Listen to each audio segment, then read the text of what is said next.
Well, good morning again. Great to see so many colleagues in the room, faculty members. I understand, as the president calls, a good murderous row of folks in the space. It is wonderful to be here yet again. I was telling Dr. Aiken that I think I slept more last night than I had 2 nights previous combined, which is a good thing because as soon as I arrive, the first person I will see from my family is my son when I pick him up this afternoon. And once that begins, as you can imagine, everything begins. So today I want to dovetail a little bit into more specifics as it relates to academics, into theological education. I've actually slightly tweaked the title. The title that you would see in your bulletin says The Gumbo Pot, Christian Community as a Complex Brew. And of course, I still hold to that. However, I've reframed the title to read this: The Gumbo Pot, Theological Education as a Complex Brew. And I'll be saying a whole lot more on that subject. So if we could bring up, I started yesterday with the first 2 statements that you see there, or statement and a question. My faith is stronger today. I unpacked that. You seem smart. Why are you a Christian? I unpacked that. Today, I framed this conversation, this lecture, with 2 additional questions. But were they saved? And why study African American Christianity? But were they saved? And why study African American Christian experience? I'll begin unpacking the first, and then the second question I'll address later in the talk. These questions, truth be told, encourage me to be attentive to language and the ways our social locations and our presuppositions shape what we think and what we say. Let us consider again this first question. It came to me in 2004, and it's worth noting that each question came in kind of chronological order. The first statement in 1996, the second question in 1997, the third, but were they saved, in 2004, and then the last in 2009, and a different variation in 2011. So in 2004, when I was an eager first-year PhD student at Rice University, this question was aimed at me. During the first week of classes, I was at that time an adjunct professor at the College of Biblical Studies in Houston. For those of you who know it or don't know it, the College of Biblical Studies is a smaller Bible college that was initiated some years ago to address the needs of African American clergy in that community who would not have normally had the opportunity to attend such prestigious institutions of higher learning like Southeastern Baptist Seminary or Dallas Theological Seminary. They are connected at this point with Dallas Theological Seminary in very substantive ways and have grown in part due to that connection. I was a fresh graduate from Dallas Theological Seminary and thus, of course, acceptable to teach at the College of Biblical Studies. And it was in this conversation with a woman who was a sweet, sweet lady, I forget her name, who was an admin assistant there at the College of Biblical Studies.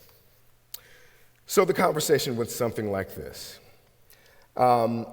This evening, she was inquiring as to my interest in studying Christianity, studying the lives, most specifically, of African American Christians. She asked why I would even pursue a PhD in general, given that my master's degree from DTS already allowed me to teach at CBS anyway. And since, in her mind, that's where I was going to stay, why do I need a PhD? and why I had chosen, if I was going to pursue a PhD, why had I chosen not just a secular institution, but in her mind, an institution that was the bastion of liberalism in Houston, Texas, Rice University, to engage this study. I could see where this line of questioning was going. After all, just a few weeks before, several of my Dallas Theological Seminary colleagues, former students, had laid hands on me in the parking lot after my final class at Dallas, where I told them that I would be pursuing a PhD at Rice University. They laid hands because they wanted to make sure that I kept my Jesus. Even one of my mentors, Crawford Loritz, I'm very close friends with Brian Loritz, who was recently here. We brought Crawford that first year while I was an adjunct at CBS, College of Biblical Studies, to come give a lecture and preach. And Crawford saw me there, and he knew I had been a great friend to his son. He had been a mentor to me by extension. And he put his hands on my shoulders, and he looked at me, peering into my eyes deeply, and he said, "I understand you're going to Rice. Are there any good evangelicals there?" And I said, "I don't know, sir, but I'll find out." This well-meaning sister in Christ, was not only concerned about the maintenance of my salvation, she was also concerned about what I studied. She saw perhaps little value in a study as I laid it out, a deep critical engagement with African American experience and history in this country around the issue of conversion to Christianity. These issues, these questions, merely formed the backdrop to the question that she asks above. But were they saved? Disclosed something more. This question disclosed to me something more. I laid out all of the exciting avenues and vistas that this course of study would take. I laid out for her the slave narratives that I had already begun looking at and seeing these wonderful nuggets of faith that grew out of dire odds. But were they saved? Was her only question. A cultural, social, theological disconnection to the experiences outside of her own is what was laced within this question. And I did not charge this disconnection to her heart. She had a good one. She was a lovely person, and we were actually close. She was kind of like a motherly figure to me. As I do not believe she was coming from a bad place. She was coming from a good one. I charged it to a lack of intimate connection with the other. She knew me, but she didn't quite know the full extent of my experiences. She did not know the faith trajectory of my family. She did not know of the faith experiences of myself growing up in Los Angeles, California, some of those things that I had laid out yesterday. In fact, my experiences were foreign to her social location. She didn't see the value, therefore, in studying African American Christianity or trying to figure out why so many enslaved African and African Americans would have converted in the first place to this faith that she and I now shared. Unless my study was within the context of a saving faith through the acceptance of Jesus Christ as personal Lord and Savior, why study it at all? If a saving faith is what slaves disclosed, then perhaps this course of study would have been legitimate. I said to her, well, I'm sure that many slaves professed a saving faith. But given the context, I wanted to peer deeper as to why so many would profess this saving faith. That occasion forced me to reconsider the song that I, at that point, had been singing in my church many times over. Taken from Psalm 117, the song goes, "Oh, praise the Lord, all ye nations. Praise him, all ye people, for his merciful kindness is great toward us, and the truth of the Lord endureth forever. Praise ye the Lord." In this psalm, all distinct nations are called to worship the Lord who is merciful to all of us. How do we account then for all ye nations? What do all ye nations look like? Does race, ethnicity, theological position, gender, social and political experience play a role? What do we account for when we talk about all ye nations? This was an intriguing question to me. At an early age, I had been taught to see America as a great melting pot, one people under God with liberty and justice for all. This ideal often gets translated this way: one people, one history, one culture, one race within a post-race culture and society. In this marvelous melting pot, we are all common folks by our ideals, common aims, common opportunities, and common stories of life, liberty, and the pursuit of happiness. In the church, under the loving care of one God, we are all one in the Lord. All of this sounds great. But what is the result? We are all blended into one flavor. And if the flavor suits your taste, then the flavor is great. But if you prefer something more or less bland, the question of suitability, of suitableness, comes into the fore. I believe that there will always be someone in the melting pot standing behind, looking over, trying to make sure the flavor suits one taste. This is the way diversity has long since been viewed. One folk, melting pot, one flavor. Yet what results are muted colors and tapestries that don't reveal the greatness of our differences. Therefore, I am more of a gumbo man.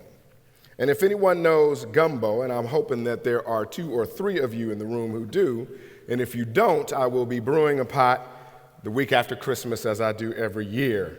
We might have to make some exchange between our institutions down the I-40 corridor.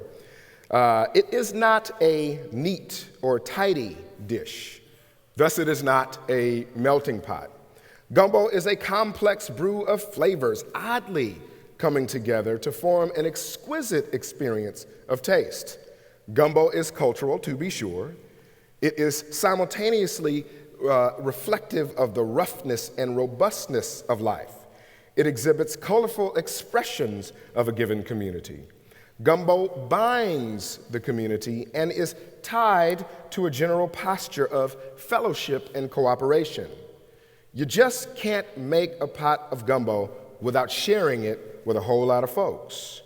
Through the sharing of personal stories and other stories of faith and lament, through the sharing of this fellowship, these stories are transferred. Traditions are uncovered. New traditions are created. Ideas are swapped. Songs are sung. Bonds are formed. And connections of the heart and spirit are forged. I will come back to that to give an example. But what does this have to do with diversity? Let me begin by relaying an experience that started at my previous institution. This is going back to the 4th statement or question. Why should we study African American Christianity? I was asked this question by a student. And of course, the question went something to the effect of not just should we study it, but in this day and age, what do we gain from kind of an African American centered anything, whether it be history or theology or Christian history or anything for that matter? Such a line of question would later surface by another student concerned about one of my courses that she incorrectly labeled as a class on Black theology. It was actually a class on, it was a social study of the church and the church's impact in culture and society. I had chosen one book by a Black theologian, and she said, this is a class on Black theology. Now, she questioned me and wondered how this book, and by extension this class, would help her in her own ministry contexts. Notwithstanding the misplaced concern of the students, both of them, the issue, as I saw it, went beyond a lack of understanding. What institutions face, theological and otherwise, from students and faculty, from administration and trustees, is a limited construal of what passes as worthy subject matter to study. What then gets lost time and again is the value that comes from drawing from various cultural tools that allow us a fuller access into the multifaceted experiences of Christian peoples in this country. What does it mean for us to engage in this type of dialogue, in this type of space, in this day and age? What are the grander implications of having to debate diversity in an era that we might all consider a better era than previous eras as it relates to race relations? Are institutions simply seeking to compress all people into a single category, making the issue of race obsolete? And does it mean that theological institutions are complicit, or complicit advocates even, in a post-race ideology that compels us to believe that race simply no longer matters, that our country is finally disconnected from its stained past of oppression, and that the proof of this post-race society is inextricably tied to the socioeconomic gains that some Black and brown peoples in this country now share?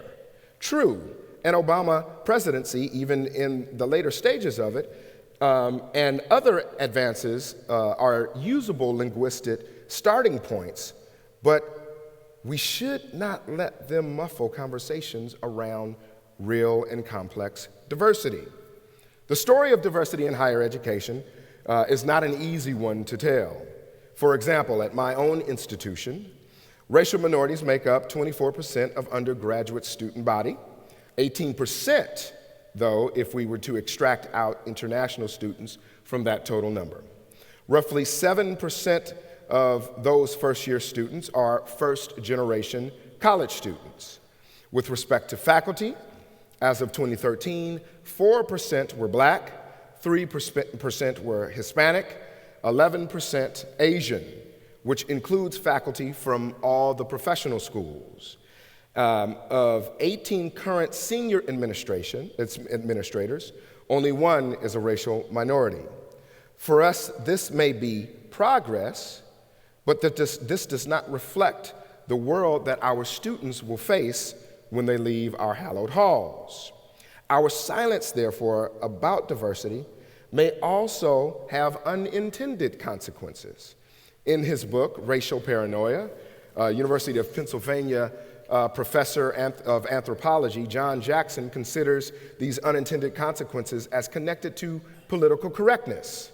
He argues that even though we have moved from accepting overtly racist rhetoric in the public sphere, our racial divisions have become more entrenched in this day and age. In short, just because the public language about race has been sanitized, this does not mean that the issue of race has been transcended. In fact, ideals about racial difference are fortified within homogenized spaces of our own homes or separate silos. As a result, racial tension begins to bubble up under the surface, and no one has a real good, concrete language on how to address these issues. Choosing the easy way out, he argues that we retreat into our separate corners of comfort and fortify our racial differences without even knowing it. Rather than confronting fears and stereotypes or working through the complexities of our differences, we give way to ourselves, often to our worst selves. In the end, our intentions with other people are no longer intentions that are good faith. They are, and as long as we approach each other in this way, real diversity cannot be manifested, he argues. It seems to me, therefore, that Howard Thurman offers a useful model for addressing diversity that may begin to yield some results as we apply this model to theological education. Thurman was himself a theologian. He was a former dean of the chapel at Boston University. He was the pastor of one of the first racially diverse megachurches in our country, and he held to an organic construal of diversity based upon a shared religious experience. In his framework, diversity could not be measured or forced or legislated.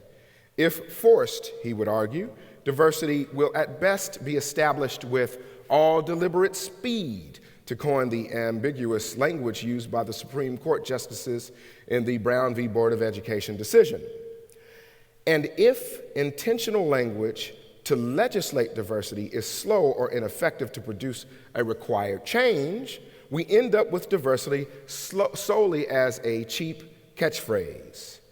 We are then left with an institution whose students, staff, faculty, administration, and trustees are beguiled by notions of diversity they assume are part of the fabric of the institution. But alas, it isn't. Thurman's approach to parish diversity thus becomes instructional. In his book, Jesus and the Disinherited, Thurman considers Jesus in terms of the diversity that he himself embodied. For Thurman, the historical and theological Jesus must be reattached to Jesus' Jewish roots. In this connection, we may begin to see the possibilities of difference. Jesus is thus culturally expressed by way of his social position as a Jew that didn't have great means, a Jew who would have been a minority in a dominant culture, in a dominant Roman culture. Thurman's goal was to clearly delineate what Jesus had to do to transform the lives of the disinherited peoples, both within his camp and outside of his camp, those who were the underprivileged, while working in cooperation, shall I say, and in connection with those in authority. It is impossible to understand Jesus, as he argues, outside of the community of Israel, the community that he is connected to by God. On the one hand, Jesus shares the covenantal inheritance along with the rest of the nation, the Abrahamic and Davidic covenants. And now, of course, these covenants are very important to me as one trained in this and as a progressive dispensationalist, but that's another lecture, and maybe we can talk about that over lunch. On the other hand, Jesus was positioned to also critique the negative character of the self-aggrandizement that could accompany these covenantal inheritances, even as he himself embodies the one who fulfills them. He shared in the same economic predicament as the poor people of Jewish descent under Roman rule, and thus he was positioned not just to relate well to them, but to also connect with a people who were striving for more, to be heard, who were discriminated against. His relationship with the dominant class was respectful and cooperative, however, without compromising his personal dignity or his labor for the advancement of all people. And yet, he would be sacrificed by his own and esteemed by God over all. These features give us a picture of Jesus' method of diversity in a tense culture, as opposed to the methods of the Sadducees, which was to be more like the Romans, or to become culturally isolated because of Roman domination, or to show contempt instead of constructively resisting, or to engage in armed resistance. Jesus expressed an alternative formula for working out the kingdom of heaven within and in cooperation with diverse people groups. The task was never easy or clean and was often nonsensical to the disciples. But Jesus' intentional work to create a diverse community within the kingdom of God cannot be understated. For Thurman, true diversity fights against the dual threat of fear and hatred, while ushering in love, not simply tolerance, for the other within one's community. Fear promotes differences among communities through isolation. And in doing this, each community remains locked in their own respective cultural and social boxes, blind to the value that comes with complexity. Hatred always has the potential to surface when there is no contact and real fellowship. And without fellowship, we are granted no opportunity for sympathy toward the others. And the result, according to Thurman, is ill will. Thurman therefore holds that through Jesus' love, and how it steps on the scene in a dominant culture, not a romanticized idea of love, but rather a moral obligation, is the path toward true diversity and inclusion. Central to love's ability to impact the academy and communities is its mandate for selflessness. In fact, according to Thurman, one must not love his or her enemy per se. One must take the initial step in love to attack another person's status as the enemy altogether.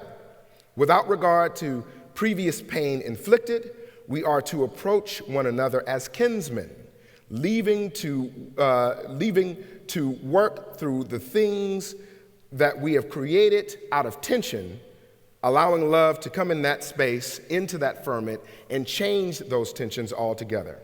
The key here is Thurman advances a way of thinking about diversity without a denial of the painful experiences that bring complex groups together. This is an acknowledgement of diversity as being messy business. It can even be uncomfortable, but in nature, while it is uncommon, it is through Christ that we can find it. The desire for complex diversity, therefore, cannot solely be forced or legislated. It must be experienced and lived. We might say that it must spread as a contagion would spread, from student to student, faculty member to faculty member. This vision must be enacted in the meetings held by administration and trustees, or even lauded at the Thanksgiving tables at the students when they go home to be with their families. In the end, this contagion of complex diversity is spread from heart to heart, from mouth to mouth, until it draws those unaware to become a part of a grander community. I am articulating, therefore, a spicing up of the flavor of theological education. So I'd like to return to this metaphor of gumbo, if I may. From prep to consumption, the Gumbo Pot demonstrates the wonders of diversity in theological education. At first glance, the diversity of Jesus seemed to promote among his people an unsightly vision of diversity, bringing together all these strange folks. It called for the convergence of different ethnicities, perspectives, cultures, and innermost desires. One cannot help but find a similar situation happening in the Gumbo Pot. Consider its components. I make gumbo every year, so I'll lay out some of those right now for those who are unaware. First, good gumbo takes at least 2 days to prepare. It is hard work. That's why every year my wife says, I will never make gumbo in my life. I don't even want to be around you when you start it. You get tense, and it takes you too long to do it. One must first create the stock, and this is why it takes 2 days, at least when I make it, because I'm giving away some secrets here, and I know this is going to be streaming, but oh well. The day before, I take the carcass of the Thanksgiving turkey, which I have frozen since Thanksgiving Day. And I get those bones and all that good gristle and cartilage, and I boil that with a bunch of spices to construct the stock. This is a very important element, and it has to be done the night before or the day before so that then you can freeze the stock once you're done, scrape off the fat the next morning, and that becomes the base. So, as I said, it takes 2 days. You create the stock, and this is the important base of the cuisine. Sure, you can purchase pre-canned stock, but it just isn't the same, and I found that out as I started making gumbo every year. When you've prepared the stock, then you need to prepare the roux, that is R-O-U-X. And to prepare the roux, you have to be deliberate, because this is the critical component of the brew. The roux is what brings this liquid base of the stock or broth into the thickened gumbo texture. It is a concoction of oil and fat and flour and butter. I know all things that don't sound good for us. But the roux requires a tedious preparation and patience to get it just right. Then you must get the spices right. The spicing of gumbo becomes the central space where one's artistry takes form. Its imprecision from year to year of preparation, or imprecision from one year to the next, is not considered a fault, but rather imprecision adds to the beauty of the delicacy. The secrets carried in those spaces and in those spices become, for the preparer, a badge of honor. This is why I did not break down the spices. It's a badge of honor, can't let you know. What results is a complex brew of flavors, not a melting pot of one. Upon completion, gumbo has an ethereal effect. It is almost otherworldly. Through difference and paradox, it itself creates community. Over the life of a given gumbo pot, the gumbo flavors kind of subtly change, and they do this progressively. Gumbo is not a simple dish, but it is a unique experience. It is a culture in and of itself, as it is also created and related to culture. It pushes back against what is normative or commonplace to find new flavors. This is why it changes from year to year. It is, in fact, a diverse community of foods and spices that create a spectacular, singular whole. It utilizes all the components of itself, the good and the bad, the odd and the wondrous. In the same way, the distinctive stories of different Christian communities are not ancillary. Even every social group, class, race, or ethnicity has something to contribute to the grander narrative of our community of faith. Our institutions must reflect this. The world our students will face reflects this. If we shun the study of those distinct communities of faith for a melting pot approach, those communities will remain marginal, alien, or othered.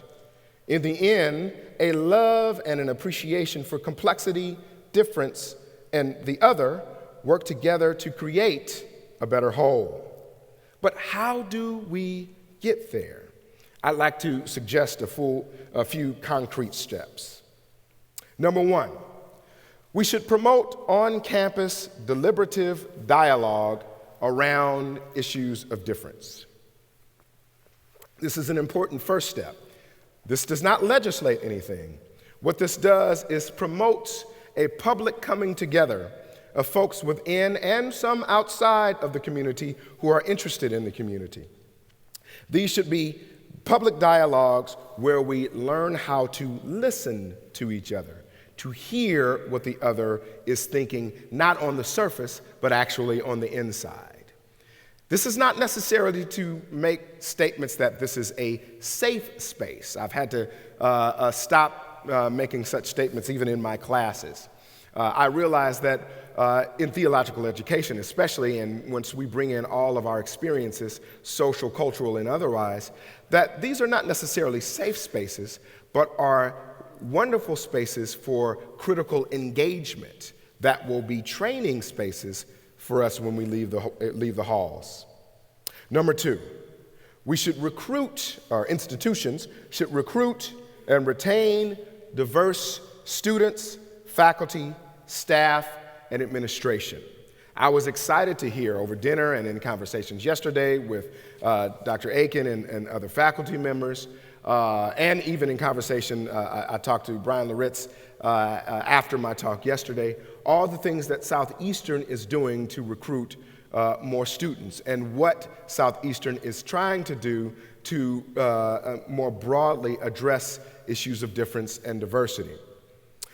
Inclusion takes root with the presence of different folks, different individuals who bring different backgrounds, life experiences, and perspectives to the community. As I tell my students, this is not touchy-feely stuff. This is preparation for real-world experiences in a world that is influenced by many, many things. For example, we can no longer even assume that people are biblically literate anymore, or literate in the same way that they once were. There was a time you could go to a church and preach and make a statement about, some anecdotal connection to the Bible, whether it be the apple on the tree that Adam and Eve, on the tree of knowledge, right? And everyone in the room would get it. These days in our culture, you make a reference to Adam and Eve, and folks have no idea what you're talking about. And that's an easy one, right? So we cannot assume that when folks come into our theological institutions, they are as biblically literate as they once were. Number 3, address and make changes in structural inequity. This includes a rethinking of old policies and structures that facilitate fragmentation in our institutions. Changes in structure must accompany changes in attitudes for our institutions to be truly inclusive climates where each individual student, administration, faculty, and staff can flourish.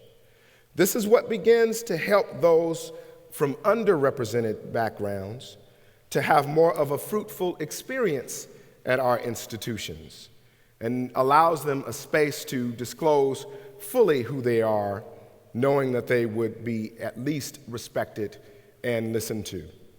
Lastly, strengthen preparation for global citizenship.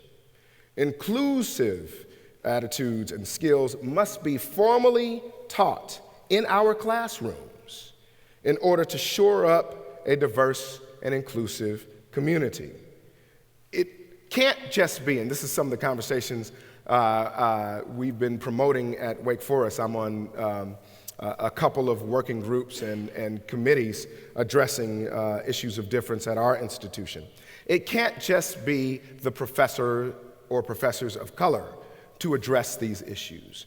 This needs to be, like I described as in terms of a contagion, this needs to be shared amongst all faculty and teachers and instructors on campus. This must therefore happen on some level at the curricular stage. And we must therefore have faculty buy-in for this effort within each program unit and within each department of the institution. These 4 things, I think, are critical for us to advance this narrative about diversity and inclusion so that folks aren't just brought into our institutions because they fulfill a slot, but folks can flourish and thrive in our institutions. And our institutions can draw from their gifts. There is a funny thing in closing about the Gumbo Pot. I recall a few years ago when I made my first pot in Pennsylvania. I was dropping my second daughter, Charlie, off at that time at daycare. And I overheard a woman on the other side of the room talking to one of the teachers, saying that she had recently moved with her family from California. Of course, I perked up. I'm from Los Angeles, California, and I approach her and I say, "Hey, did I hear you say you're from California?" She says, "Yes." We leave the space, leaving our daughters behind, and we talk in the hallway outside for I don't know how long. Strangers in the hallway, one black male, one white female, talking about our shared connections as Southern Californians. We would exchange contact information. And later that night, we had only exchanged emails. And later that night, I had emailed her. I had just finished my Gumbo Pot.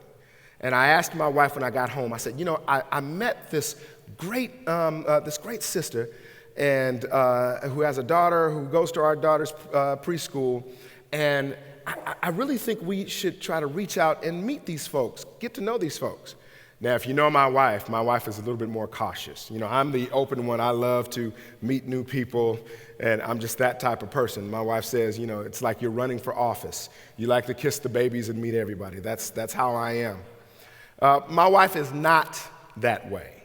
And out of respect, I know this is being videoed, I'll stop there. But she did say that day what she says often. She says, how do we know these people aren't crazy? We don't know who these people are. I don't know if I want to meet these folks. I said, no. I really think these are some good folks for us to meet. So she says, all right, fine, contact them if you want. I don't know if I'll meet them the initial time. I'll let you have a conversation with the family one more time before I decide if I want to bring myself and my children around these people. So I make contact. I send her an email. She responds right back the same day. And I said, we should get our families together. I think it would be great to reminisce about old times of being in and from California. She says, absolutely. I'd love for my husband and I and our daughter to meet your family. I said, well, you know what? I've just brewed a pot of gumbo. And I kind of stopped it there. And she responded and said, wow, that sounds interesting, but I don't know what gumbo is. I said, all the better.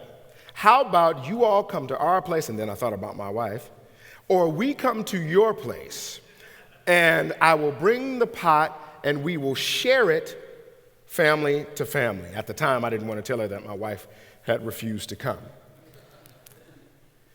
And so we did. I entered their home with this big pot. They pulled out bowls. By that time, her husband had looked online to see what gumbo was. And he said, I'm very excited about exchanging this dish. What did the Gumbo Pot do? It made our community larger and more robust. It introduced us as a group of people to new ideas. That night I would stay at their home by myself, and then the next day I would bring the family over. But that first night, I was there with people I had never met, except for a brief conversation a couple days before. I would stay over there over 2 hours, just talking about shared ideals, shared values, religion, faith, race. We would expand our cultural and social circles in that space that was new to both families. We were both new to Pennsylvania. We've both since moved our family here, their family actually back to California. And so we've expanded our territories, culturally and geographically. We have created new friendships that are now enduring friendships. They are, in fact, like family to us. And in the end, if we bring up the image again of my book cover, the artist of my cover, if it's up there, is the husband who that day I shared gumbo with. Vaughn and Jen Sumner are some of the most wonderful people we would meet in Pennsylvania and some of the most dear friends we have. And they are lily white. You know, it's one thing to say, oh, I've got white friends. It's a whole nother thing to know people on the human level. This is what the Gumbo Pot did. So, what am I offering? What I'm offering this morning is a way for us to really think through how we embrace the others. A way not only for us to engage what we don't know, even though we might ask questions like, why is it even worth it to study this? But also, when those questions come, a way to respond in an affirming fashion so that we might see the value of difference. No, a melting pot is not inherently a bad thing. I just prefer the flavors, the distinctiveness, and the complexity that comes with the gumbo pot. Because were it not for the gumbo pot, I would not have some enduring friendships, both on the right and on the left, that catapult me to where I am today. Thank you for your kind attention this morning.